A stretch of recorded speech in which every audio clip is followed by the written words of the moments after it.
सचिनजी, महाविकास आघाडीमध्ये उद्धव ठाकरे, आदित्य ठाकरे, शरद पवार, सुप्रिया सुळे, त्याचबरोबर काँग्रेसच्या वतीने बघायला गेलं तर बाळासाहेब थोरात असू देत, नाना पटोले असू देत, अशी बडी बडी नावं प्रचारामध्ये आत्ता उतरताना दिसत नाही आहेत. रणधुमाळी सुरू झालेली आहे, परंतु तरी सुद्धा अशा पद्धतीची उदासीनता असण्याचं कारण काय आहे? नाही, दिसत नाही असं नाही, तुम्ही दाखवत नाही. बघा, विनायक राऊत कोकणामध्ये फिरतायत, विशेषतः अनिल परबजी बाजू ठाणामध्ये तिकडे जात आहेत जिल्ह्यामध्ये, विशेषतः आपले अंबादास दानवेजी हे मराठवाड्यामध्ये, राऊतसाहेबांची प्रकृती ठीक नसल्यामुळे मी पश्चिम महाराष्ट्रामध्ये आणि विशेषतः पुणे जिल्ह्यामध्ये, नितीन मांडगे पाटील आहेत, सुषमाताई नगर जिल्हा आणि या सर्व परिसरामध्ये फिरतायत, विदर्भामध्ये आमचे नेते फिरतायत, गीते साहेब असतील. म्हणजे असं नाही की नेते फिरत नाही. एक लक्षात ठेवली पाहिजे की ही निवडणूक ही कार्यकर्त्यांची निवडणूक आहे आणि सर्वसामान्य स्थानिक विषयावरती निवडणूक आहेत आणि स्थानिक नेत्यांच्या नेतृत्वाची ही निवडणूक आहे. पण असं न करता याला राज्याची अस्मिता आणि राज्याच्याशी जोडण्याचं काम महायुतीची लोक करतायत. म्हणून तुम्ही बघितलं असेल की केवळवाणी प्रयत्न करावे लागतायत. जाऊन तिकडे मंत्र्यांना किंवा अर्थमंत्र्यांना, मुख्यमंत्र्यांना सांगावं लागतंय की बा आम्हाला मतं दिले नाही तर आम्ही तिजोरीची चावी उघडणार नाही.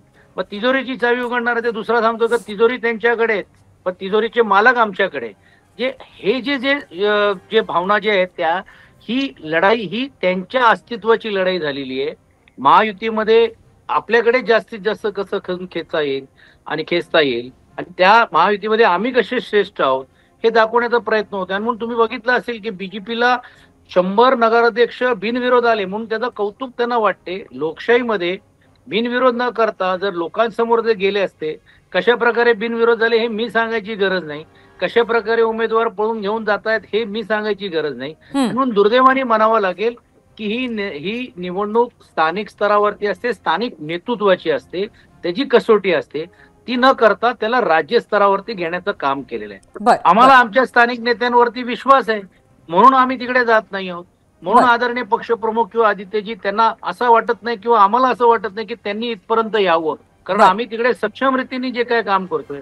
पण त्यांना त्यांच्या नेत्यांवरती अविश्वास आहे, त्यांच्या स्थानिक नेतृत्वावरती मतं मिळणार नाही हे ज्यावेळी त्यांना लक्षात आल्यानंतर बळजबरीने किंवा धमकवून निधी देऊ, हे दिलं नाही तर ते करू असं दाखवण्याचा केवळवाणी प्रयत्न करण्यासाठी त्यांना राज्याच्या मुख्यमंत्री आणि उपमुख्यमंत्र्यांना लोकांसमोर आणावं लागतोय. हे त्यांचं अपयश आहे एका बाजूने. बर